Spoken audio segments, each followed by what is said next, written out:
News in the morning. Cash for Clunkers has driven car sales higher, but the popular rebate program is just about out of gas and needs some urgent refueling from the Senate to the tune of $2 billion if it wants to keep going. There are some roadblocks, though, mainly from Republicans like South Carolina's Jim DeMint, who has been a vocal critic of the president.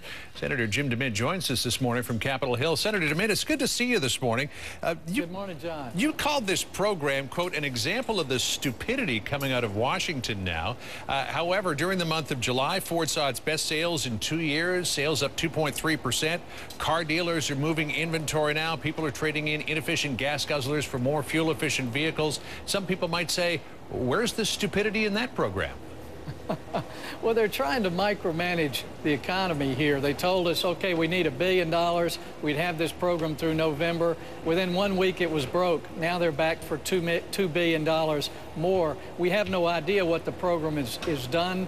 And what this is an example of if you do create some incentives, people will buy things. But instead of just targeting one industry, we had talked about several months ago, instead of the stimulus government spending plan, just give across-the-board tax cuts to businesses and to workers so they can go out and decide what to buy. It's not fair to borrow this money and charge it to people who aren't buying cars so that a few can buy cars. We can't manage the economy from Washington, and the dealers have told me this is one of the worst managed programs that they've ever seen. Now, your colleague from South Carolina, Lindsey Graham, was on the Today Show this morning. He said that he would probably support the program, but you want the Senate to wait at least until September before moving forward on this. Why do you want them to wait?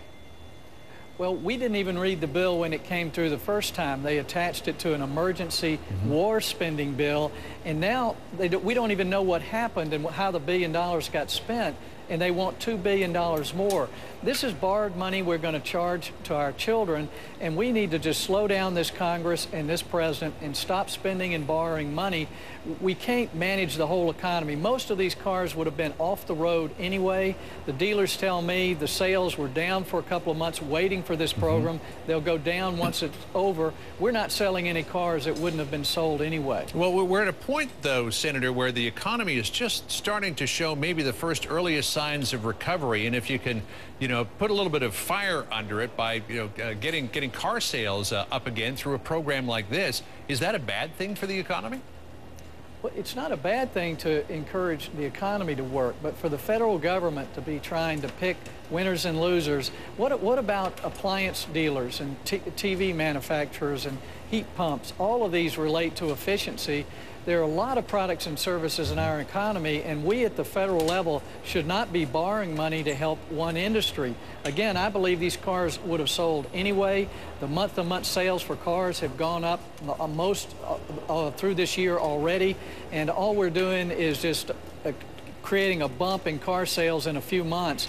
But again, this is borrowed money. This is not the role of the federal government, and frankly, I think we're making a mess of the economy rather than help to fix it.